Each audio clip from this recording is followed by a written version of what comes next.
Hey everybody, welcome to the Master Wing channel. Today we are going over one of our favorite games, Command of Nature. We are going to look at some top quality cards here. I'm going to fly through them, but these are going to be marketplace cards. If you've ever played this game, you know what the marketplace is. If you don't, check out my channel to see what Command of Nature is. But there's animals, there's powers, and they are really great.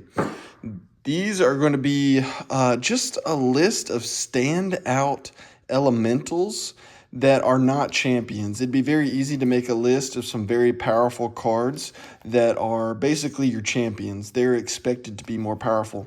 But these are some cards that just felt a little extra good, and I wanted you to look out for them, and we're going to highlight them in no particular order. Let's jump right in. Starting with the Forest Thumper from the Leaf faction, keep an eye out for him. Discard up to 3 cards from your hand, then deal damage equal to the number of cards discarded to an elemental in your opponent's row 1.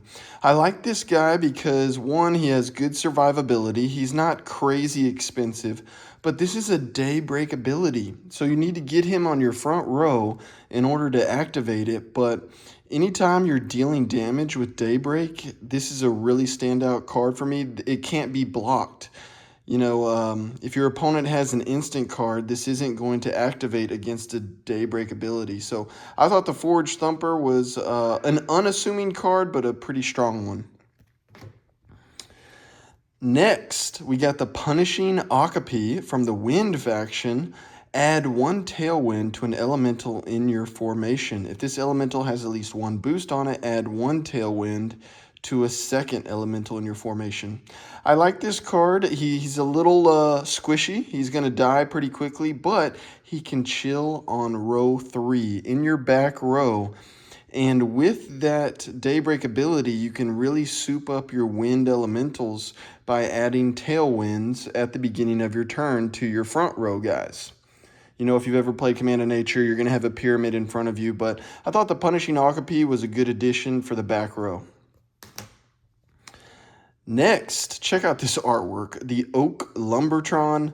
Discard up to 3 cards from your hand, then add 1 boost to an elemental in your row 1 for each card you discarded. Broken record here, but you're going to see a lot of Daybreak abilities. This guy is 6 health, but he costs 9 to get in your deck. Discard up to 3 cards. Sometimes you just don't need cards. Maybe you're not doing rituals, or there's a basic in your hand you don't necessarily need. Discard them, but then boost up your elemental in your row 1. Kind of like the Punishing Okapi, you're going to boost up at the start of your turn. And it's also kind of like the Forge Thumper.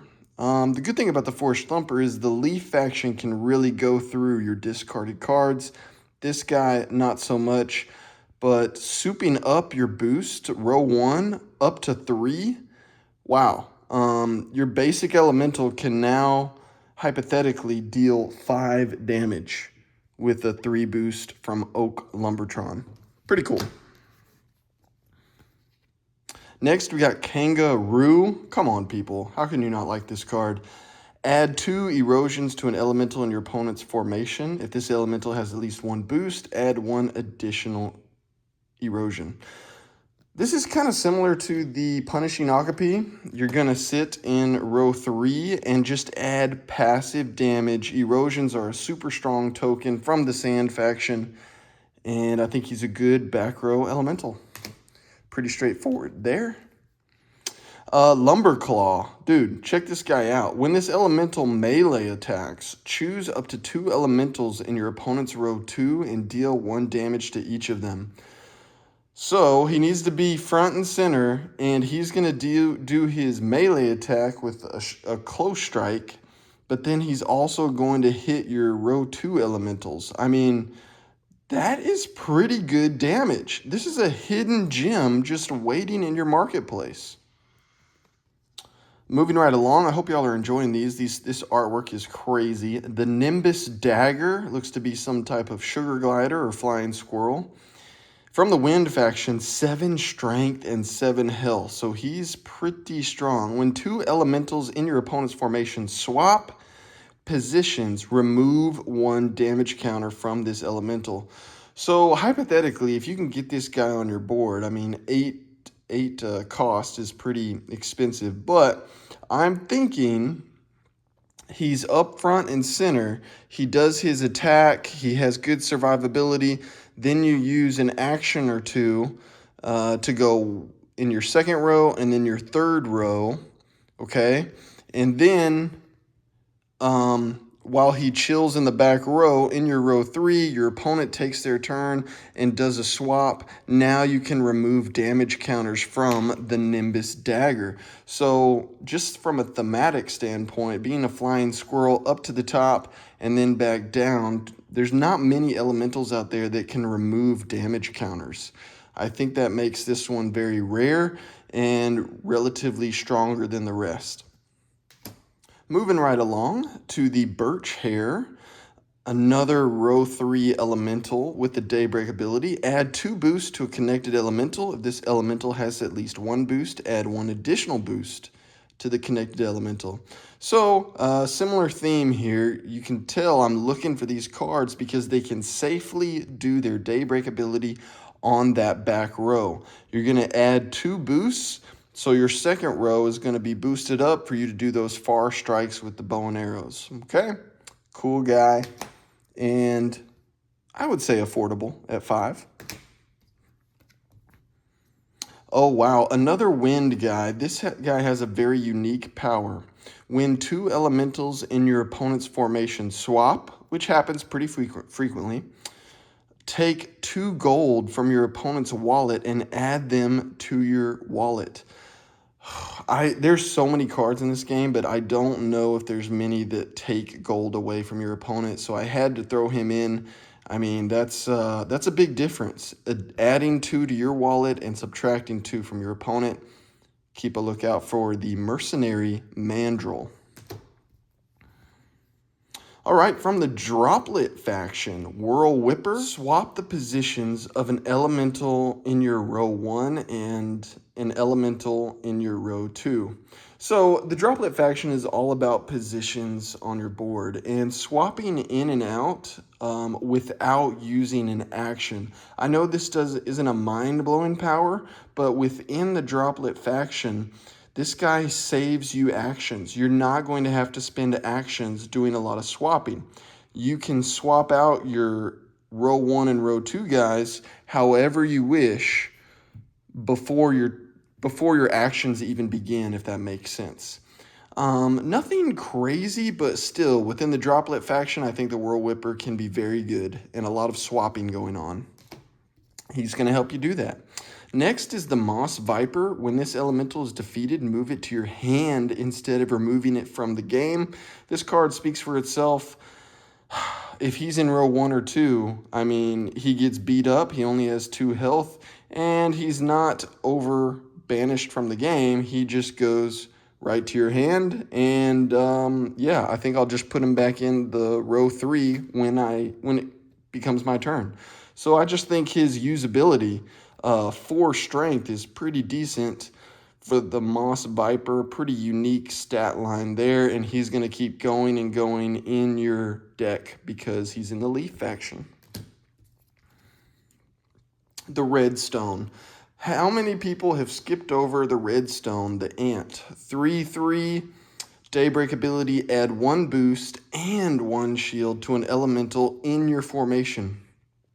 Guys, if you've played this game for very long, you'll notice many elementals can add 1 boost. Many elementals can add 1 shield, but there's not many that can do both as a Daybreak ability, and it doesn't specify what row. So technically, you could boost up maybe a elemental champion in your back row. You could even boost up your Sage if you wanted. It just says to an elemental in your formation. The Redstone might be sneaky good. All right, memes, here we go. Brutal Bleat Down. Remove all boosts and shields from an elemental in your opponent's row 1, then add the same number of erosions to that elemental.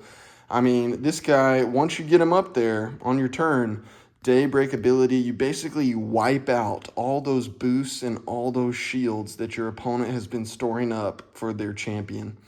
I think he's just a stat clearer, and I think that's a pretty good call-out card to notice. Oh, another Sand Faction card, Demolishing Snout. When this elemental ranged attacks, add 3 erosions to the attacked elementals. Pause. 3 erosions. He seems pretty demolishing, as the name suggests. This guy could be a one-hit wonder. You attack once with a Far Strike, and you hit him with 3 erosion tokens. You just kind of bleed him down over the next 3 turns. There's another card out and about called the Wrapped Revenge, and when this elemental attacks, add 1 erosion to the attacked elemental. And that's pretty good. Erosions, like I said, are a very strong token, but this guy adds 3. Come on, team. Look out for the Demolishing Snout. All right, Bladed Beak from the Wind faction. Add 1 Tailwind to this elemental, or remove 1 Tailwind from this elemental to deal 3 damage to an elemental in your opponent's row 1. So just imagine, he's in row 1. He has a Tailwind on him. This guy's over here. Before we even do our actions, you remove this Tailwind to do an unblockable 3 damage. I know that's not crazy. He only has 1 strength. 5 health is pretty good, though, and I think in the Wind faction, you can add a lot of Tailwinds at times. Unblockable damage. I gotta call it out. Next, dude, this card is insane. I just played him. Bamboo Berserker. 6/6 stat line. Move up to 3 cards from your discard pile to your hand. So think about your best 3 cards that you just played. Maybe a meteor arrow, maybe you, I don't know, maybe you even unlocked a champion, or you put a marketplace warrior in your discard pile. At the beginning of your turn, just move them directly to your hand. Not 1 card, not 2 cards, but 3 cards. Are you serious? The only tough part about him is you got to save up 9 coin to get the Bamboo Berserker. Still, I think he's worth it. The Roaring Plunder, got to be in row 1 or 2, a triggered effect. When this elemental is attacked, add 1 erosion to the attacking elemental. Are there stronger cards? Yes, but are there weaker cards? Definitely. You're going to sit in the first or second row. You're going to build him up with maybe some shields, and you have 5 health, so that usually takes 1 or 2 attacks to kill the Roaring Plunder. But anytime he takes damage, by the way, before I go, take an erosion token. I'm a big fan of the erosion tokens. I think they're one of the stronger tokens in the game. Keep a lookout. It makes the opponent second guess before attacking the Roaring Plunder. Almost done, guys. Bear with me. I really like this game, and we really like these cards. The Crane Conjurer. This card is sneaky busted. Only 2 health, but again, he's one of those chill in the back cards. Deal 2 damage to an elemental in your opponent's formation. If this elemental has at least 1 boost, deal 1 additional damage. So before you take your 4 actions, I'm a big fan of Daybreak damage, and let's just do 2 to your Sage. How about that? And maybe you can't hit your Sage. Maybe your guy or your opponent has, 6, 7 elementals that you can't seem to get past. Well, put the Crane Conjurer down, and let's put 2 damage on your Sage. Like him. Like him a lot. Oh, wow. The Pebble faction. I remember this guy, the Gator Guard. Elemental Warrior. A row 3 guy. Remove 2 damage counters from a connected elemental. If this elemental has at least 1 shield, remove 1 additional damage counter. So, yeah, like I said, there's not many cards out there that can remove damage counters. But if he's sitting right next to your Sage, I mean, technically you could remove damage counters from your Sage. This guy lets you stall the enemy. And maybe your guy that's had a tough time in the front row and he's about to die, move him down to row 2. And with your Daybreak, let's remove some damage counters with the Gator Guard. Pretty cool. Dragonflight. Of course it's a Dragonfly. Discard a card from your hand, then add 1 Tailwind to a connected elemental in your formation. I won't expound too much on this guy, but there's plenty of times where I have a card that I'd rather not use. And let's just add a Tailwind to my strong guy with the Dragonflight. Straightforward, easy, but if you're going to use Tailwinds, they can be super strong, and Dragonflight can be a puzzle piece to that. The Jungle Jester for 6 coins, guys, for in row 2, when a connected elemental leaves your formation, add 3 boosts to this elemental. So you're taking your attack from 4 to 7 anytime a connected elemental gets knocked out or leaves your formation. I mean, 4 to 7, that turns the Jungle Jester into strength of, one of your champions. I believe he's a Kickstarter exclusive card. Check your decks. I'm not sure. All right, we're trying with the light back on. The Typhoon Fist from the Droplet faction. This doesn't seem crazy, but check out his power. When this elemental enters your row, deal 2 damage to an elemental in your opponent's row 1. Oh, so when he enters row 1, deal 2 damage. Excuse me. So with the Droplet faction, I told you movement is critical. I'm dealing 2 damage just by moving him up. Sometimes when you take a swap action, you feel like, man, should I really spend one of my valuable 4 actions versus playing a command? Well, the Typhoon Fist, he can do 2 damage just going back and forth here. I think that's worth mentioning. I think that makes him extra good. Typhoon Fist. Another Droplet faction, the Current Crusher. Discard up to 2 cards from your hand, then draw a card for each card you discarded. Surely you can find 2 cards you don't need. Daybreak ability. Discard 2 and draw 2. Get that cycle. Maybe you have one of those bad hands where you literally have no commands in your hand. So your whole turn is going to be like, well, I can't really attack. Well, with the Current Crusher, if you can move them up to row 1, discard 2, then draw a card, and maybe you can find the command you're looking for. I think it makes him worth a buy. Please let me know what elementals you like to play. I'm sure I'm missing some in this list. There's a huge amount of cards in this game. The Ruby Guardian from the Pebble faction. Discard up to 2 cards from your hand, then add 2 shields to an elemental in your formation for each card you discarded. Again, have some extra cards. This is a Daybreak ability. He can sit in row 1 or row 2, so that's nice. And then adding shields. It always makes your opponent second guess attacking a person with shields. Ruby Guardian, he's only 3. And he has 3 health, so I think he's worth. As far as bang for your buck, I think you can add some shields with this guy.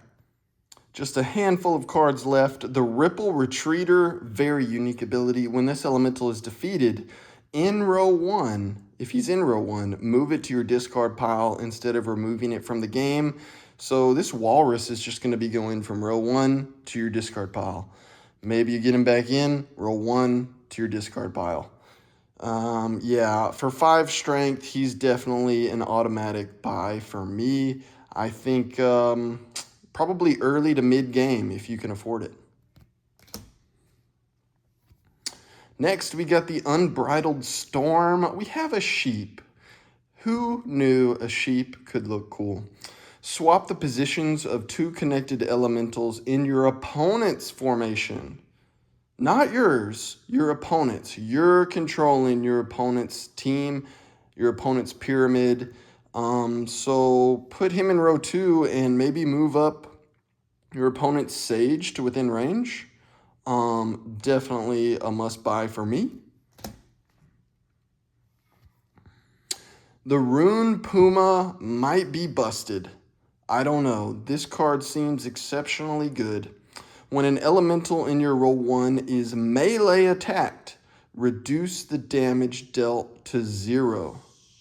He's only worth, or he only cost 5, and he chills in row 2. Maybe you add some shields into him, and all those melee attacks in the game, all those close strikes do not matter. He triggers and reduces that damage to 0. Keep an eye out. Everybody knows the Pebble faction is for defense. He is the ultimate defender, the Rune Puma. Check out the artwork on this card. The Shrub Beetle. Big beetle energy. When an elemental leaves your formation, which happens pretty frequently, especially if you're cycling through, add 1 boost and 1 shield to this elemental. He's got 4 health. Yeah, have him chill in the front. Even in a 2v2 game, I had a lot of success, or I saw a lot of success with this. Adding a boost and a shield is worthwhile. It almost makes him really, really strong all of a sudden. When one of your guys gets defeated, you can come back and hit with a vengeance. Last 3. The Nimble Protector. I haven't played this one much, but he still seems pretty good. He's got 5 health. Discard up to 2 cards from your hand to add twice as many erosions to elementals in your opponent's row 1 and row 2. Wait for it, in any distribution. So yeah, this is sweet. Discard 2 cards you don't need, maybe a ritual or an instant or one of those other basics that you're not going to use anytime soon. And then I think I'm going to add 4 erosions, and I'm going to get to choose in row 1 and row 2. Wow, the Nimble Protector is actually sneaky good. I need to use him more. All right, and now from the Twig faction, have I seen a lot of Twigs in here? We need to show the Twig faction some love because they have some really strong players. The Woodbeak. This is an elemental warrior. He only costs 4. When you use this elemental to perform a ritual, add 3 boosts to it. Now, rituals don't get played a ton, I will say that, but this guy can be in row 1, 2, or 3, which gives him some flexibility. All of a sudden, you've used a ritual, and he has 5 strength instead of 2. I think it turns rituals into, I don't know, just an even better play with the Twig faction. The Twig faction is all about hitting hard and fast, and the Woodbeak is a really great elemental for that. And last but not least, guys, these were 30 elementals. The Terrain Tumbler, I don't even know what that is. A pangolin, maybe? Wow. Pebble faction, when an elemental in your row 1 would be dealt damage, this elemental may take that damage instead. So yeah, he's got 6 health. This is basically a tank, and he chills in row 2, and your opponent thinks he's going to knock out your boy. And just kidding, he triggers, he takes the damage instead and protects that row 1 while being in row 2. So yeah, I can definitely see why I chose this guy. Kind of goes with the defense theme and can protect your guys. Well, team, thanks for watching. I just wanted to give Command of Nature some love. Like I said, there's 30-something cards, and there's a lot more to figure out. I didn't want to include some of the champions because we all know they're strong, but let me know in the comments which elemental you like the best or if I missed one that you really, really like. See you next time on the Master Wing channel. Peace.